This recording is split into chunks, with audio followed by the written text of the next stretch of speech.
दोस्तों नमस्कार। मैं जीवन आप सभी का स्वागत करता हूं। आज के इस वीडियो में मेरे पास कई लोगों के मैसेजेस और कॉल्स आए कि सर लाइफ इंश्योरेंस की एजेंसी कैसे ले सकते हैं और इसमें किस तरह से इनकम होती है, इसके बारे में बताएं। तो आज मैं आपको बताने जा रहा हूं एक ऐसा काम जिसमें आप बिना कोई पूंजी निवेश किए हुए अपना बॉस खुद बन के लाखों रुपए महीने के कमा सकते हैं। जी हाँ, आपने बिल्कुल सही सुना। अगर हम लाइफ इंश्योरेंस की एजेंसी लेकर अच्छे से काम करें तो हम महीने के लाखों रुपए कमा सकते हैं, वो भी बगैर किसी पूंजी निवेश के। तो बने रहिए इस वीडियो में हमारे साथ और डिटेल्स में जानिए कि लाइफ इंश्योरेंस की एजेंसी में किस तरह से पैसे कमा सकते हैं और इसमें क्या क्या अपॉर्चुनिटीज हमारे लिए अवेलेबल हैं। दोस्तों, क्या आप इन्हें पहचानते हैं? बिल्कुल सही पकड़ा आपने। एक है किशोर कुमार और दूसरे हैं राजेंद्र कुमार। दोनों ही बॉलीवुड की फेमस हस्तियों में से एक है।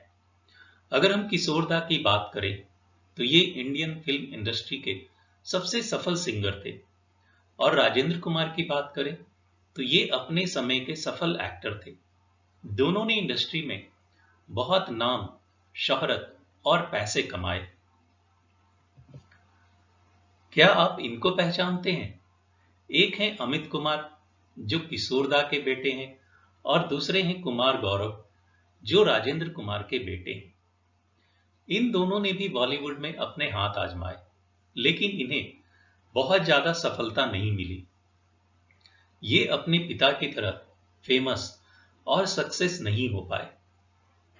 यहां पर मैं एक बात बताना चाहूंगा कि राजेंद्र कुमार ने जब तक फिल्मों में काम किया तब तक उनको पैसे मिले और कुमार गौरव ने भी जितनी फिल्मों में काम किया उन्हें उतने ही पैसे मिले। मतलब उन्हें पैसे तभी तक मिले जब तक उन्होंने काम किया। अगर हम किशोर दा की बात करें तो किशोर दा ने बहुत सारे गाने गाए और उन्हें उन गानों के लिए बहुत सारे पैसे भी मिले। लेकिन क्या आपको पता है कि किशोर दा के गाने आज भी अगर बजते हैं तो उसके लिए आज भी उन्हें पैसे मिलते हैं। आज किशोर दा तो नहीं है, लेकिन ये पैसे अमित कुमार को मिलते हैं। जी हां दोस्तों, बिल्कुल सही सुना आपने। आज भी किशोर दा के गाए गए गानों के लिए उन्हें पैसे मिलते हैं। यही फर्क है किशोर कुमार और राजेंद्र कुमार के काम में। एक ने जितना काम किया उतना ही पैसा मिला और दूसरे ने ऐसा काम किया कि आज भी उस काम के लिए पैसे मिल रहे हैं। इस तरह के इनकम को रॉयल्टी इनकम बोलते हैं और ये रॉयल्टी इनकम केवल 3 तरह के प्रोफेशन में मिलता है। यदि आप साइंटिस्ट हैं तो, या आप राइटर, ऑथर हैं तो रॉयल्टी इनकम आती है, और यदि आप सिंगर हैं तो ये इनकम आपको मिलती है। दोस्तों, कुछ इसी तरह की इनकम लाइफ इंश्योरेंस की एजेंसी में भी मिलती है। जी हां दोस्तों, लाइफ इंश्योरेंस एजेंसी में भी काम एक बार करना है और उसके पैसे हमें बार बार मिलते हैं।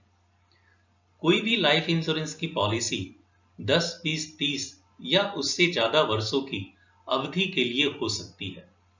फॉर एग्जाम्पल, एक पॉलिसी 20 वर्षों के लिए बेची गई तो बीमा खरीदने वाला 20 सालों तक इस पॉलिसी का प्रीमियम देगा और लाइफ इंश्योरेंस के एजेंट को इस पॉलिसी के लिए 20 वर्षों तक पैसे मिलते रहेंगे। यानी पॉलिसी को बेचने में एक बार मेहनत की गई, लेकिन उसके पैसे वर्षों तक मिलते रहेंगे।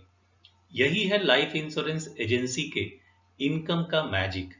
आइए आगे बढ़ते हैं और मैं कुछ और इंटरेस्टिंग इंफॉर्मेशन आपसे शेयर करता हूं। क्या आपको पता है कि दुनिया का सबसे highest paid profession life insurance agency है?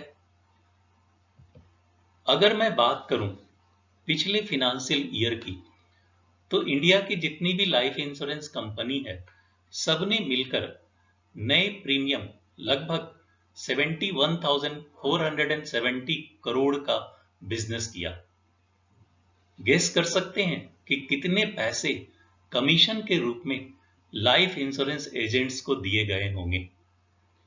अगर हम 25% भी एवरेज कमीशन का रेट पकड़े तो लगभग 17,850 करोड़ रुपए केवल और केवल लाइफ इंश्योरेंस में कमीशन के रूप में एजेंट को दिए गए। तो दोस्तों, आप सोच सकते हैं कि ये जो लाइफ इंश्योरेंस एजेंसी का काम है, इसमें बहुत ज्यादा पैसे मिलते हैं। दोस्तों, क्या आप इनको पहचानते हैं? शायद इनमें से कुछ लोगों को आप जानते भी होंगे।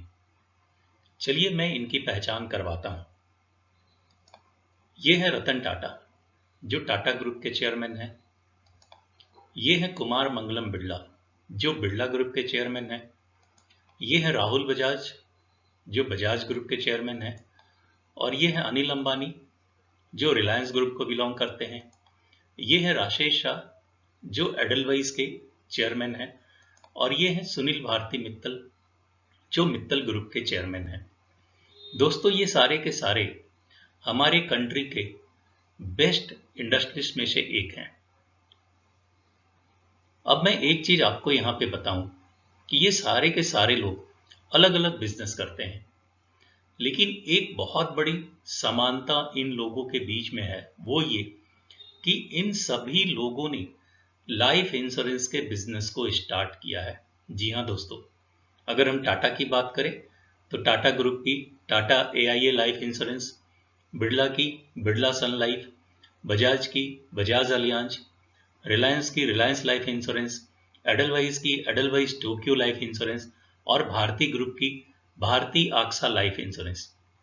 दोस्तों, इन सारे लोगों ने लाइफ इंश्योरेंस की अपॉर्चुनिटीज को बहुत अच्छे से समझा और इन्होंने ये समझ लिया कि आने वाले कुछ सालों में इस बिजनेस में बहुत प्रॉफिट होने वाला है। और यही रीजन था कि इन्होंने सही समय पे लाइफ इंश्योरेंस के बिजनेस में अपना कदम रखा। तो दोस्तों, आप सोच सकते हैं कि इनका ऑलरेडी बहुत बड़ा बिजनेस है, उसके बाद भी इन लोगों ने लाइफ इंश्योरेंस के बिजनेस को स्टार्ट किया। तो आइए आगे देखते हैं कि और कौन सी अपॉर्चुनिटी हमारे लिए अभी इंतजार कर रही है, यानी आने वाले समय में हमें लाइफ इंश्योरेंस के बिजनेस से किस तरह से इनकम हो सकती है, उसके बारे में थोड़ी और जानकारी लेते हैं। दोस्तों, क्या आप जानते हैं कि हमारे इंडिया के जो लीडिंग बैंक्स हैं, उन्होंने भी लाइफ इंश्योरेंस के बिजनेस में अपना कदम रखा है। PNB, SBI, bank of India, bank of Baroda, Canara bank, union bank, Kotak Mahindra bank, ICICI bank, HDFC bank, ये वो सारे हमारे इंडिया के बड़े बड़े बैंक हैं जिन्होंने लाइफ इंश्योरेंस के बिजनेस को स्टार्ट किया। तो आप सोच सकते हैं फ्रेंड्स कि कितनी बड़ी अपॉर्चुनिटी लाइफ इंश्योरेंस के बिजनेस में है कि बड़े बड़े इंडस्ट्रियलिस्ट और साथ ही साथ हमारे देश के कई बड़ी बड़े बैंकों ने इस बिजनेस को स्टार्ट किया हुआ है। फ्रेंड्स, अब मैं आपसे कुछ डाटा शेयर करता हूं जिससे आप ये समझ पाएंगे कि आने वाले समय में लाइफ इंश्योरेंस के बिजनेस में कितनी अपॉर्चुनिटी आने वाली है। अगर हम इंडिया के पॉपुलेशन की बात करें तो आप सभी को पता है कि लगभग 135-40 करोड़ के आसपास हमारी इंडिया की पॉपुलेशन है। और अगर उसमें से हम इंश्योरेबल पॉपुलेशन की बात करें, मतलब कितने लोगों ने बीमा लेके रखा हुआ है, तो उनके नंबर्स बहुत ही कम है। ऑलमोस्ट 20-25% लोग ही आज की तारीख में इंश्योरेंस लेके रखे हुए हैं। तो जो कमिंग 6-7 सालों का पीरियड है, मतलब अगले 7-8 सालों में जो इंडिया की इंश्योरेबल पॉपुलेशन है, वो लगभग 78.5 करोड़ के आसपास पहुंचने की संभावना है। इसका मतलब है कि जो इंश्योरेबल पॉपुलेशन है वो काफी तेजी से बढ़ने वाला है। दूसरा, अगर हम इंडिया के लाइफ एक्सपेक्टेंसी की बात करें, जो धीरे धीरे क्या हो रहा है, वो बढ़ रहा है। आज से अगर 30-35 साल आप पहले चले जाएं या और उससे पहले की बात करें, तो जो एक एवरेज लाइफ ऑफ स्पेन था वो लगभग 50-55 के आसपास हुआ करता था, लेकिन आज की तारीख में एक व्यक्ति का लाइफ स्पेन देखें तो वो 70, 75, 80 तक जा चुका है। यानी इंडिया की जो लाइफ एक्सपेक्टेंसी है वो धीरे धीरे बढ़ रही है, और इसका मतलब है कि अगर हम ज़्यादा दिनों तक जीवित रहेंगे तो उसके हिसाब से हमें बेहतर प्लानिंग करनी होगी। एक चीज और मैं आपको दिखाता हूं, ये बहुत ही इंटरेस्टिंग है। अगर आप ये डाटा देख पा रहे होंगे तो यहां पे आप देखें कि इंडिया की जो आबादी है ना, सबसे ज्यादा पैसे कहां जमा करती है। मतलब एक आम आदमी की बात करें तो हम सबसे ज्यादा पैसे बैंक में जमा करते हैं। ये एक सर्वे का डाटा है जिसमें आप देख पा रहे होंगे कि 95% लोग बैंक में पैसे जमा करना पसंद करते हैं, चाहे वो लोअर क्लास के हों, मिडिल क्लास के हों, अपर मिडिल क्लास के हों या अपर क्लास के हों। सारे लोग बैंक में पैसे जमा करना अपनी प्राथमिकता में रखते हैं। बट आपको जान करके ये बहुत आश्चर्य होगा कि जो सेकंड मोस्ट प्रेफर्ड ऑप्शन है इन्वेस्टमेंट का, वो है लाइफ इंश्योरेंस। जी हाँ दोस्तों, लगभग 61.70% लोग लाइफ इंश्योरेंस को प्रेफर्ड करते हैं इन्वेस्टमेंट के लिए। और उसके बाद आता है प्रीसियस मेटल, जिसमें गोल्ड, सिल्वर इत्यादि, then post office, then real estate, उसके बाद म्यूचुअल फंड, और तब आता है इक्विटी, स्टॉक्स एंड शेयर। तो दोस्तों, ये आप देख पा रहे होंगे कि इंडिया में लोगों की जो दूसरी पसंद है इन्वेस्टमेंट की, वो क्या है? वो है लाइफ इंश्योरेंस। तो बढ़ते हैं आगे, मैं कुछ और इंटरेस्टिंग चीजें आपसे शेयर करता हूं। एक बहुत बड़ी बात यह है कि लोगों में धीरे धीरे लाइफ इंश्योरेंस का अवेयरनेस आने लगा। खास करके जब से ये कोविड स्टार्ट हुआ लास्ट ईयर मार्च से, तो लोगों की प्राथमिकता क्या थी? हमारी पहली प्राथमिकता है रोटी, कपड़ा और मकान। ये 3 चीज हैं जिसके लिए हम जी तोड़ मेहनत करते हैं, और उसके बाद हमारे बच्चों का एजुकेशन आता है। बट इस कोविड के पेंडेमिक ने हमें यह सिखाया कि इन सब चीजों के ऊपर एक और भी चीज है जो हमारे लिए बहुत जरूरी है, वो है लाइफ इंश्योरेंस। जी हाँ दोस्तों, आज की तारीख में लोगों में ये अवेयरनेस आ चुका है कि हमारे पास लाइफ इंश्योरेंस और हेल्थ इंश्योरेंस का होना बहुत जरूरी है। तो ये जो अवेयरनेस लोगों में आया, इसकी वजह चाहे जो भी हो, कोविड है, लेकिन इसका अपॉर्चुनिटी, इसका जो फायदा है ना, वो किनको मिलना है? जो इस बिजनेस से जुड़े हुए हैं। तो दोस्तों, जो लोग इंश्योरेंस के बिजनेस से जुड़े हुए हैं, निश्चित रूप से उनके लिए आने वाले समय में एक बहुत बड़ा अपॉर्चुनिटी जो अर्निंग का है, उन्हें मिलेगा। तो बने रहिए मेरे साथ, मैं आगे आपको कुछ और इंटरेस्टिंग डाटा बताता हूं, और ये भी मैं आपको बताऊंगा कि किस तरीके से यहाँ पे इनकम आती है लाइफ इंश्योरेंस के बिजनेस में। दोस्तों, आइए अब मैं आपको बताता हूं कि एक्चुअल में लाइफ इंश्योरेंस के बिजनेस में किस तरीके से इनकम होती है। तो अभी आप अपने स्क्रीन पे देख पा रहे होंगे, एक चार्ट बना हुआ है, और यहाँ पे हमने एक एग्जांपल लिया हुआ है 15 इयर्स का।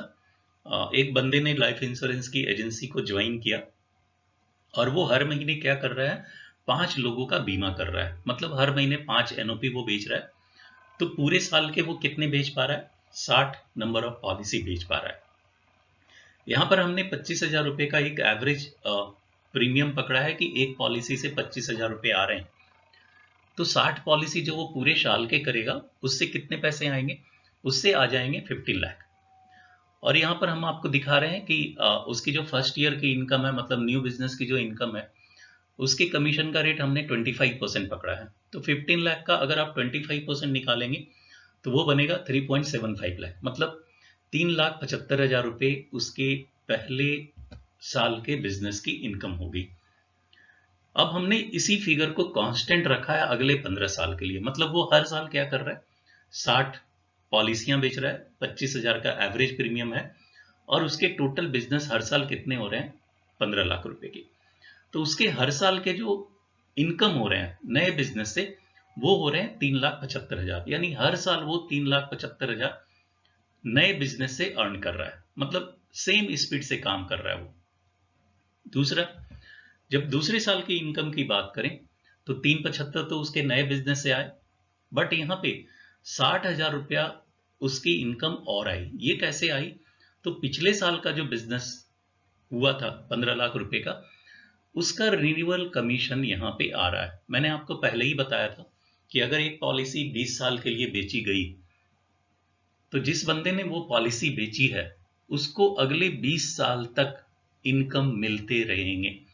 तो यहां पर भी आप देख पा रहे हैं कि पहले साल का जो पॉलिसी बिका था 15 लाख रुपए का, तो 5% का अगर रिन्यूअल इनकम पकड़े तो 60,000 उसके बन गए दूसरे साल के रिन्यूअल इनकम।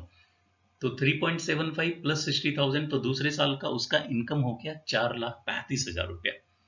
और इसी तरीके से आप देखें तो हर साल उसके रिन्यूअल कमीशन क्या हो रहे हैं? बढ़ते जा रहे हैं। क्योंकि बिजनेस हर साल आ रहा है तो रिन्यूअल का कमीशन भी उसका क्या होगा? एवरी ईयर इंक्रीज करेगा। तो तीसरे साल 1,20,000 उसके रिन्यूअल के इनकम हो गए, चौथे साल 1,80,000 उसके रिन्यूअल के इनकम हो गए, और इसी तरीके से पांचवें साल 2,40,000, छठे साल 3 लाख, सातवें साल 3,60,000, आठवें साल 4,20,000, और इस तरीके से देखेंगे ईयर ऑन ईयर उसकी जो रिन्यूअल की इनकम है वो बढ़ती जा रही है, बढ़ती जा रही है। और यहाँ पे मैं एक चीज आपको बताऊं कि आठवें साल क्या हुआ, उसके जो नए बिजनेस आ रहे हैं उससे तो 3,75,000 रुपया हर साल कमा रहा है। लेकिन आठवें साल अगर आप सबसे नीचे वाले रो में देखें तो 4,20,000 रुपया उसका बन रहा है रिन्यूअल इनकम। यानी आठवें साल के बाद उसके रिन्यूअल के इनकम ज्यादा हो गए उसके न्यू बिजनेस के इनकम से। तो दोस्तों यही मैजिक है लाइफ इंश्योरेंस एजेंसी के बिजनेस का। काम एक बार होता है लेकिन उसके पैसे हमें बार बार मिलते हैं। तो दोस्तों कैसा लगा ये लाइफ इंश्योरेंस एजेंसी का इनकम अपॉर्चुनिटी? मुझे उम्मीद है कि ये आप अच्छे से समझ पाए होंगे। और थोड़ा और आगे बढ़ते हैं, मैं कुछ चीजें और आपको बताता हूं। दोस्तों अगर हम बात करें कि इस प्रोफेशन में कौन कौन से लोग जुड़े हुए हैं, तो इस प्रोफेशन में आपको बॉलीवुड के एक्टर्स से लेकर के doctors, engineer, banker, chartered accountant, professional, housewife, businessman, teachers, मतलब यहाँ पे हर प्रोफेशन से लोग जुड़े हुए हैं। हर क्लास के लोग आपको दिखेंगे यहाँ पे, मतलब अपर क्लास के लोग भी जुड़े हुए हैं इस प्रोफेशन से, मिडिल क्लास के लोग भी जुड़े हुए हैं, लोअर क्लास के लोग भी जुड़े हुए हैं, जो इस प्रोफेशन को अपना करके अपनी अच्छी खासी इनकम कर रहे हैं। तो दोस्तों देर किस बात की? फ्रेंड्स, हमें ये बिजनेस क्यों ज्वाइन करना चाहिए? तो सबसे बड़ा रीजन है इस बिजनेस को ज्वाइन करने का कि इसमें अनलिमिटेड अर्निंग है। हम जितना ज्यादा लोगों से मिलेंगे, जितना ज्यादा लोगों को बीमा के बारे में बताएंगे, हमारी उतनी नंबर ऑफ पॉलिसी ज्यादा सेल होगी और हमारी इनकम उसी के हिसाब से बढ़ती जाएगी। तो यहाँ पे अनलिमिटेड अर्निंग का स्कोप है। दूसरा, हम अपने कन्वीनियंट के हिसाब से, अपने समय के हिसाब से इस काम को कर सकते हैं। कोई जरूरी नहीं है कि 9 to 6 काम करना है। जब भी आपको समय मिले आप दो लोगों से मिलिए और उनको पॉलिसी के बारे में बताइए। उसके बाद आप जिस भी कंपनी को ज्वाइन करते हैं तो वो कंपनी आपको प्रॉपर ट्रेनिंग देती है, आपकी पर्सनल ग्रूमिंग होती है, आपका प्रोफेशनल डेवलपमेंट होता है। आपको ये बताया जाता है कि किस तरीके से हमें बीमा बेचना है, पॉलिसी बेचना है, उसकी शुरुआत कैसे करेंगे, क्या क्या ऑब्जेक्शंस आएंगे, तो उन ऑब्जेक्शंस को आप कैसे हैंडल करेंगे। तो ये सारी ट्रेनिंग आपको दी जाती है बीमा कंपनी के द्वारा। तो अगर आप इसको ज्वाइन करते हैं तो पैसा ही नहीं, आपको रिकॉग्निशन, सोशल प्लेटफॉर्म पे आपकी पहचान बनती है और अपने समय के हिसाब से आप काम कर पाते हैं। फ्रेंड्स, होप कि जो जानकारी आपको चाहिए थी वो मैंने इस वीडियो के माध्यम से आप तक पहुंचाई। बिसाइड दिस, अगर आपको और कोई जानकारी चाहिए तो डिस्क्रिप्शन में मेरा नंबर दिया गया है, आप उस नंबर पे कॉल करके मेरे से बात कर सकते हैं। मैं आपको ये बताना चाहूँगा कि आप जिस भी शहर से बिलोंग करते हैं, उस शहर में जिस भी इंश्योरेंस की कंपनी का ऑफिस है, उस ऑफिस में जा करके भी आप जानकारी ले सकते हैं। मेरा नंबर तो इसमें दिया हुआ है ही है। मेरे पास बहुत सारे कॉल्स आते हैं, तो अगर आपको लगे कि मेरे से बात करना है तो प्लीज़ मेरे को कॉल करें। दूसरा, मैं इंश्योरेंस पे और भी कुछ अच्छे वीडियो बना रहा हूँ कि कैसे बीमा बेचने की शुरुआत करेंगे। मतलब लाइफ इंश्योरेंस की एजेंसी तो हमने ले ली, आगे हम क्या करें, कैसे काम को स्टार्ट करें, उस पे मैं एक वीडियो बना रहा हूँ। बहुत जल्द वो आपके सामने होगा। उसके बाद उस सीरीज में और भी वीडियो आएंगे जिसमें मैं आपको कस्टमर के ऑब्जेक्शन को कैसे हैंडल करते हैं उसके बारे में मैं बताऊंगा, और प्लस कुछ वैसे टेक्निक्स जो लाइफ इंश्योरेंस के बिजनेस में यूज किए जाते हैं वो मैं आपको धीरे धीरे करके बताऊंगा। तो thank you for watching my video. मैं उम्मीद करता हूं कि ये वीडियो आपको पसंद आया होगा, तो आप दूसरे लोगों से भी इसको शेयर करें और सब्सक्राइब करना ना भूलें। तो once again thank you to all of you. Take care, bye bye.